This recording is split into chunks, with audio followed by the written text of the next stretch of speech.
Welcome back to the deep dive. So you've sent over some interesting materials this time, bits from International Standard on Auditing 800, ISA 800 it looks like, and some images too. That's right. Seems like you're looking to really get under the hood of auditing financial statements that are, well, prepared for a specific purpose. Not the usual general purpose ones. Exactly. So that's our mission for this deep dive. Figuring out the key things auditors need to think about when they look at these tailored financial statements, the ones for specific users or reasons, guided by this ISA 800 standard. Yep. We'll unpack the essentials from those documents you sent. Great. Because it can seem a bit complex, maybe. It can, but the core idea is pretty straightforward.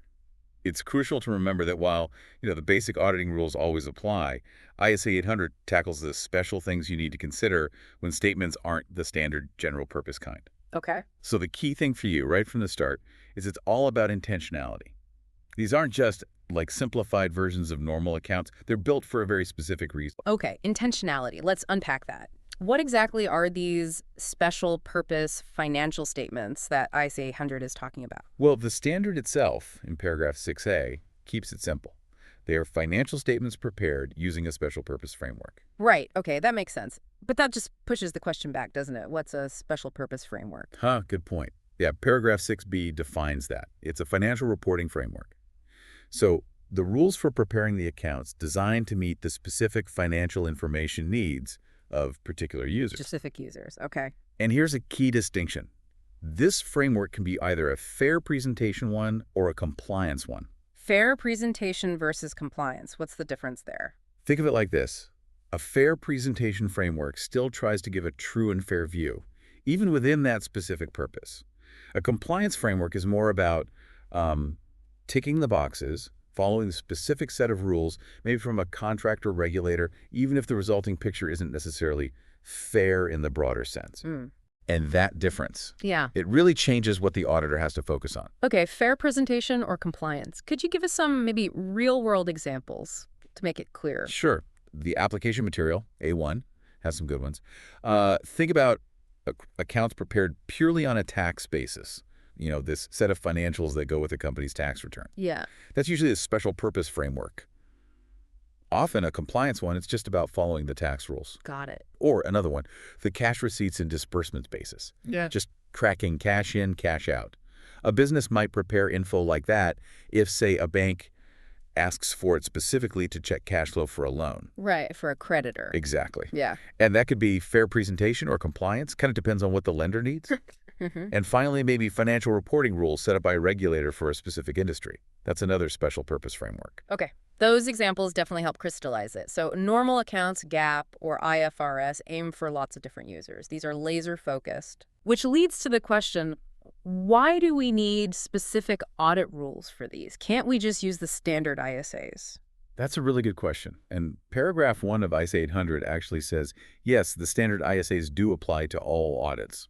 But ISA 800 exists to handle the special considerations that pop up just for these special purpose frameworks. Ah, okay. The key point, which A4 highlights, is that because these frameworks are so tailored, they might not give enough information for a wider audience. They're specific, so the audit needs to be specific too. That makes perfect sense. Yeah. So then let's get practical. What does an auditor actually need to think about right at the start when they're deciding whether to even take on this kind of audit? Right, accepting the engagement.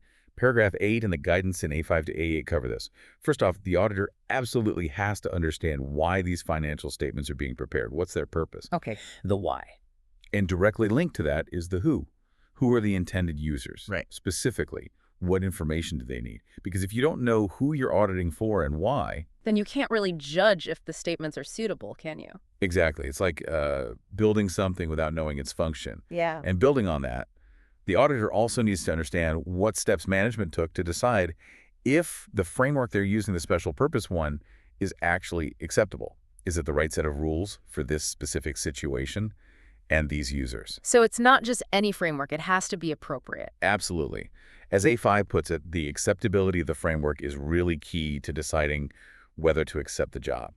Does it meet the user's information needs? That's the bottom line. Okay, makes sense. So let's say the auditor gets comfortable, understands the purpose, the users, the framework seems okay. They accept the engagement. how does that special focus carry through into the actual audit work, the planning and performing stages? Good question. Paragraphs 9 and 10 and the related bits in A9 to A12 deal with this.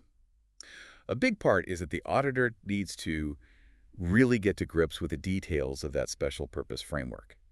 And importantly, keep checking if it's still acceptable as the audit goes on, given the users and the purpose. So it's not a one-off check at the start. No, it's ongoing. Mm-hmm. And while the main ISAs still guide the audit process, how you apply them needs specific thought in the context of this special framework. Can you give an example of how a standard audit idea like materiality might change here? Sure, A11 mentions materiality. In a normal audit, you might judge materiality against the overall financial statements for a broad range of users.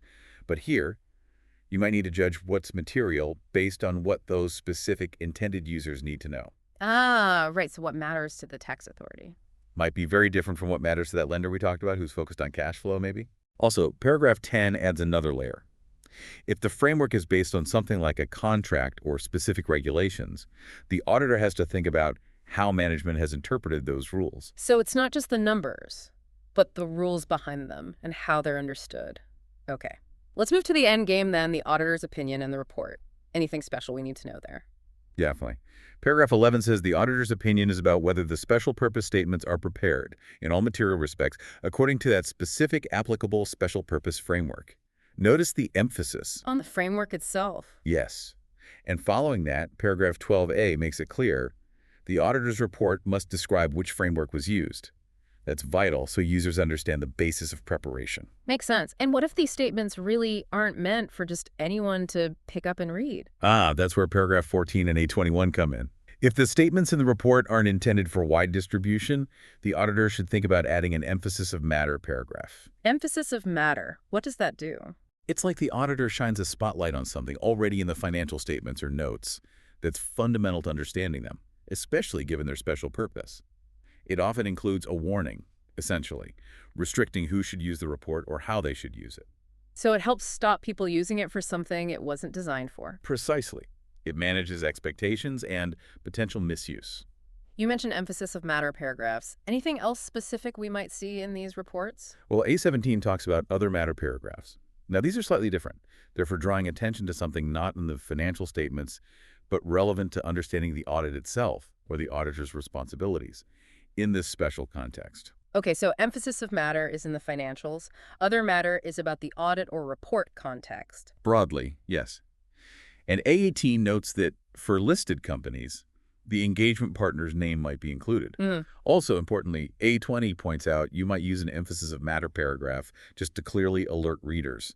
Hey, these are special purpose statements prepared under specific rules to avoid confusion with general purpose ones. Right, a clear signpost. Now, the materials you sent also had some example reports in an appendix. Can you give us a quick flavor of what they show? Sure. There are 3 examples showing different situations. Illustration 1 is a report on financials prepared based on the rules in a contract. That's a good example of a compliance framework. Okay. Illustration 2 is a report on statements prepared using the tax rules in a specific country. Again, likely a compliance framework. And illustration 3 is interesting. It's for a listed company, but the statements follow reporting rules set by a regulator. And in this case, it's shown as a fair presentation framework. So these examples show how all the principles we've just discussed actually look in practice on paper. Exactly. You can see the wording for the opinion, how they describe the specific framework, and how they might use those emphasis of matter paragraphs to explain the basis of accounting or restrict use. It connects the dots between the standards requirements and the final report. That's really helpful, seeing the theory applied. Okay, so if we were to boil everything down, what's the absolute core idea for someone trying to understand auditing these special purpose statements? I think the main takeaway is that it demands a really focused, tailored approach. The basic audit principles don't change, but how you apply them has to adapt significantly based on the specific framework used and, crucially, what those specific intended users actually need to know. So it's moving away from a general audience approach to a very bespoke one, driven entirely by the purpose and the users. Right. So for you listening, the key thing is understanding that the why these statements exist and the who they're for really dictates the whole audit process under ISA 800. That's it in a nutshell. The auditor's work has to reflect that specific focus every step of the way. This has been incredibly helpful. You've really clarified what could seem like a pretty niche area. Thanks for walking us through it. My pleasure. It really does come down to understanding that specific purpose the information serves. Absolutely. And on that note, something to think about. Consider how the ever-increasing demand for specialized information might push financial reporting into even more diverse forms in the future. And think about the crucial role auditors will keep playing, providing that vital assurance, even as contexts get more and more specific. Thanks for joining us on this deep dive.